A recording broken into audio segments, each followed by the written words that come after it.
Seeking English S.A.T. Workbook, page 446, problem 4. It says you may use a calculator, although I don't think you would need a calculator for this. It says, in the system of equations above, A and B are constants. For which of the following values of A and B does the system of equations not have exactly two real solutions? And I have a condensed version of the answers here, just it's graphically simpler. First thing is, they may have done this just to fine-tune the problem for a specific statistical result from a pool of students. I don't know. But many times, both in the practice book, on the simulations, and in the real test, you'll see an extra step that seems like it's not there to do anything except maybe slow you down a little bit or confuse the students who are easiest to confuse. If y equals b and y equals this, then you don't need the y at all. Okay, so I'll take that out. Okay, now we're ready to talk about the problem proper. Okay, you see this shape because of this x squared. That can be broken down. Squares can often be broken down in a couple of ways. So what this tells you is, in combination with the question, in the system of equations above, A and B are constants. For which of the following values of A and B does the system of equations not have exactly two real solutions? That tells you that for three of these combinations, you should see two real solutions. What would happen in the other instance where the thing is either completely broken or provides some other number?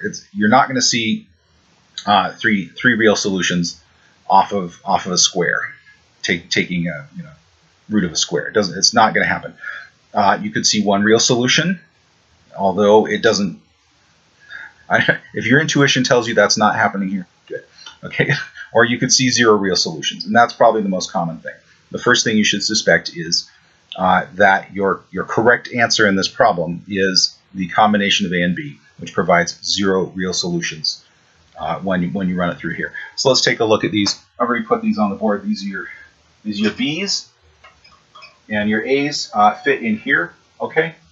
So from there, you can pretty much start running the thing mechanically through.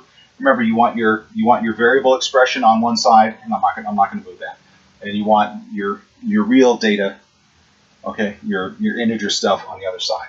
Anything that's actually a number over here, anything that is a numerical elaboration of an unknown on the other side. I should stop going into it now. So I'm going to move all the 5s over to the other side. Plus 5, and this becomes 1. Plus 5, and this becomes minus 1. Plus 5, and this becomes 1. Plus 5, and this becomes 3. Okay, so all your minus 5s are gone. From there, you have a multiple of a square of an unknown on one side, and you have a real number on the other side. From there, we want to take these A expressions and combine them over here with the modified B data. So first, you don't need this minus sign, and from there, I'm not even going to bother to get it here. Okay. There's the next step. Don't bother, and this is the reason. These two are exactly the same, and this is an important thing to understand on the test. Either they are both the correct answer or they are both wrong answers. They can't both be the correct answer, so they must logically both be wrong answers. So you can go ahead and play with those if you have nothing better to do on the test, but don't. Okay? Once you're sure that these are the same, you know that neither one of them can be the correct answer because the other one also would. I don't want to belabor this point, but a few seconds on the test could get you a correct answer on a different problem instead of a higher degree of confidence where you don't need it on this problem. Okay, so it's between these two. I'm going to move the 4 over there. Okay, and I'm going to move the minus 4 over there. And I'm going to move this up here just because for me it's easier to understand that way.